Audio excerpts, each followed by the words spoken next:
In this video I'm going to show you all the components location from this Mercedes S-Class W220. It has a V6 gasoline engine.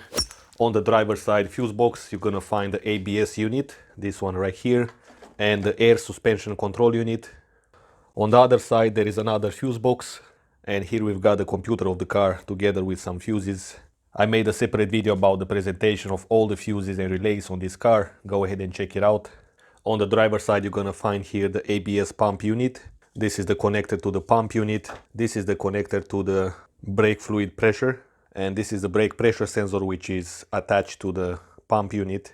Let's remove the air filter housing.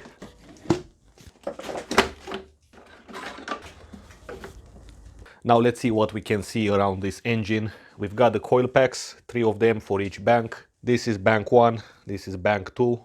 We've got here the secondary air injection pump, the hose here on top which delivers the air to both exhaust manifolds. This is the vacuum line which is supposed to open and close these two valves. This is the switchover valve or the solenoid for these two valves. We've got here the camshaft position sensor, it's just one even though we've got two camshafts. This is the engine oil cooler. We've got two coolant hoses attached to it. This one comes from the water pump, and through this one the coolant goes back into this hose and further into the radiator. We've got the condenser on front here, and back there is the coolant radiator. In the front here you're gonna find an electric fan. We've got the alternator with the pulley, water pump pulley. This is idling pulley. We've got the serpentine belt tensioner. We've got the AC compressor pulley with the compressor back there. We've got the steering pump pulley, and in the middle we've got the crankshaft pulley. This hose connects directly to the thermostat housing. Here we've got the coolant temperature sensor, and if you look under here you're gonna find the intake manifold runner actuator, and here is the solenoid which will take the vacuum from the intake manifold and turn on and off this actuator, which will basically pull that little plastic lever and move the intake runners from the intake manifold. Here we've got the Schrader valve through which we can measure the fuel pressure when the engine is running or before the engine starts.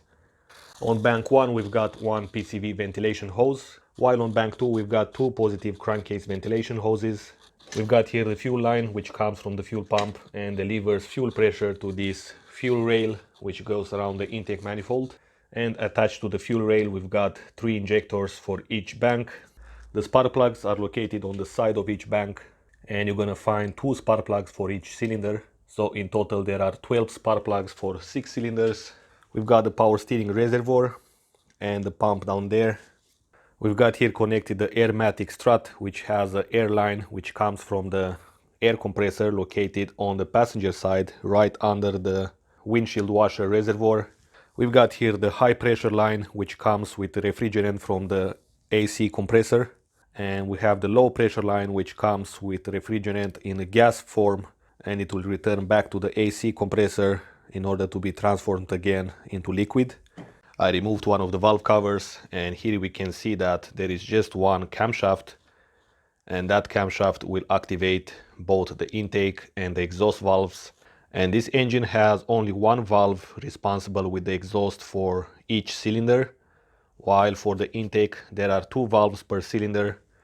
And from the passenger side you're gonna see here the mass airflow sensor, and under here you've got the plastic intake, and attached to the intake manifold it's gonna be the throttle body. Here we've got the AGR valve unit together with the solenoid. Here we've got the upstream oxygen sensor. This is a narrowband oxygen sensor. Obviously the transmission is connected there. Here we've got 2 coolant hoses which goes to the windshield washer reservoir. Here we've got 2 windshield washer pumps, and this second white pump is gonna be for the headlights. Here we've got the Evap solenoid, and on each side here we've got the suspension level sensor. Through this hole here we've got a double connector. One is gonna be for the wheel speed sensor, and the other one is for the level sensor of the airmatic strut. You can actually see it right here. Now under this plastic cover here you're gonna find the auxiliary water pump, and you've got as well a dual valve heater booster, I think. Obviously the windshield wiper motor unit is down there. We've got here the brake booster unit. The top connector will include the BAS sensor, and the lower connector is for the diaphragm position sensor. On the brake booster unit, we've got the master cylinder, obviously with the brake fluid reservoir.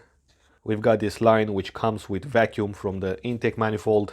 That line will connect next to the throttle body down there together with the evap line. This side of the solenoid will connect to the intake manifold here through this line. Under the dashboard on the driver's side, you're gonna find the OBD2 port. This is a regular OBD2. Now behind the glove box, you're gonna find the cabin air filter and the blower motor unit. Under the center console cover, we're gonna find the yaw sensor, which is a part of the ABS system. We're gonna find as well some airbag sensors and lateral acceleration position sensor. Up here we've got the control panel for the sunroof. Okay, so under the rear seats, we're gonna find here the connector for the wheel speed sensor. This is an airbag sensor. And on the other side, you've got a big black box that's gonna be for the TV tuner, some old technology. Under the rear passenger seat, you're gonna find the second fuse box. And under the rear left wheel arch, you're gonna find the evaporative canister connected to those hoses. Again, on the rear left side, you're gonna find the fuel pump assembly together with the fuel filter and regulator integrated. It's a lot of rust here, so that's why I've got the fuel pump removed. That line is almost gone. There is the rear differential, and slightly on the driver's side, you're gonna find the hose through which the fuel pump is sucking the fuel from the fuel tank. And on the passenger side, from the rear differential, you're gonna find the fuel tank pressure valve, and the other side of the valve is connected to the evap canister. Here we've got the rear wheel speed sensor. This is the brake wear sensor, and this is the handbrake line. Now on the front here, on the passenger side, you're gonna find the air suspension compressor, and on the driver's side you're gonna find the air reservoir. That's the engine oil pan, and further back there you're gonna find the transmission pan together with the downstream oxygen sensors. We've got here transversal the steering rack, which connects the wheels. I forgot to mention, under the intake manifold you're gonna find two NOx sensors. Obviously we've got the oil dipstick, transmission dipstick, engine oil filter. On this valve cover is the engine oil cap. Okay guys, so that was it about the components location on this S320. Thanks for watching. If you like this video, give it a thumbs up. And as usual, don't forget to subscribe. Stay tuned, take care, and I will see you in the next video.